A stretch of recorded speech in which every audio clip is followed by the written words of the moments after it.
Como um átomo se apresenta visualmente? Ao mencionar átomos, é comum imaginar uma representação específica, um núcleo contendo prótons e nêutrons, cercado por elipses que indicam a órbita dos elétrons. Os próprios elétrons são frequentemente representados como pequenas esferas. Essa forma de ilustrar átomos é tão difundida que se tornou quase um ícone global para a química, a física e até mesmo para a ciência em geral. Esse emblema detém uma significância notável para a humanidade, uma vez que compreendemos atualmente que os átomos constituem os elementos fundamentais que formam tudo o que conhecemos, desde nossa própria existência até as estruturas estelares. Contudo, é possível que já tenha ouvido alguém afirmar que esse símbolo é impreciso e não reflete a verdadeira aparência dos átomos. Se há tanta imprecisão, por que ainda persistimos em vê-lo sendo empregado não apenas para representar áreas específicas da ciência, mas para a própria ciência como um todo? Bem-vindos ao Você Sabe. A indagação acerca da verdadeira natureza dos átomos remonta a períodos antigos da história. Eu arriscaria dizer que se trata de uma das questões mais antigas que os filósofos da antiguidade se esforçavam para responder. É claro que, com as limitações tecnológicas da época, a pergunta era formulada de maneira mais abrangente, focando em compreender a constituição fundamental das coisas. Na Grécia Antiga, cunhou-se o termo átomo, denotando algo indivisível, e foi nesse contexto que se originou o conceito inicial de que tudo é composto por uma esfera indivisível. Embora tenha sido um avanço crucial perceber que a matéria é composta por átomos, atualmente, compreendemos que eles não são entidades indivisíveis. No século XIX, o químico e físico John Dalton iniciou o desdobramento da resposta à questão sobre a aparência dos átomos. A abordagem de Dalton mantinha-se em grande medida similar à concepção da Grécia Antiga. Os átomos eram considerados esferas sólidas e indivisíveis, cada elemento possuindo uma esfera distinta de outro.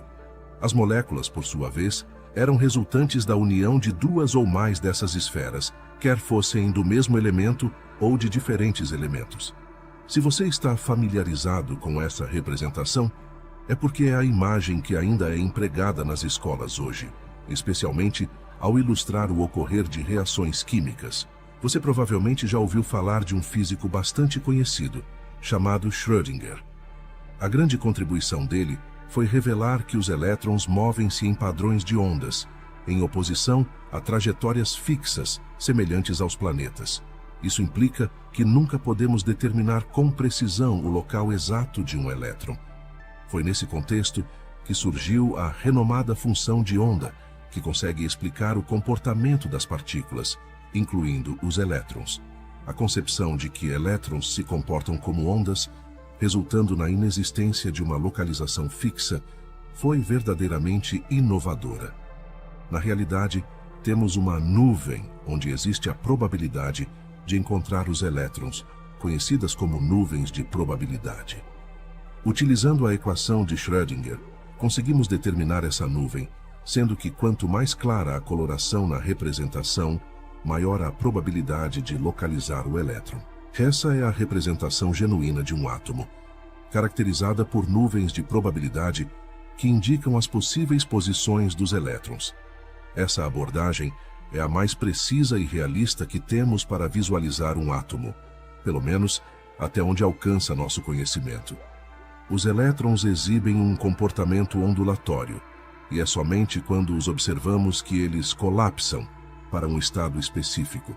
Certamente, é desafiador conceber isso, pois no domínio quântico quase nada é predefinido, diferindo consideravelmente da realidade cotidiana que experimentamos. Em 2013, ocorreu um marco significativo quando físicos conseguiram capturar a imagem de um átomo de hidrogênio pela primeira vez, permitindo a observação da sua função de onda.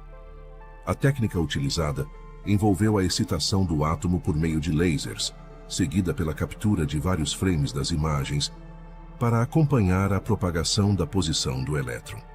O átomo encontrava-se no segundo nível de energia, apresentando uma combinação de momento angular igual a zero e igual a 1.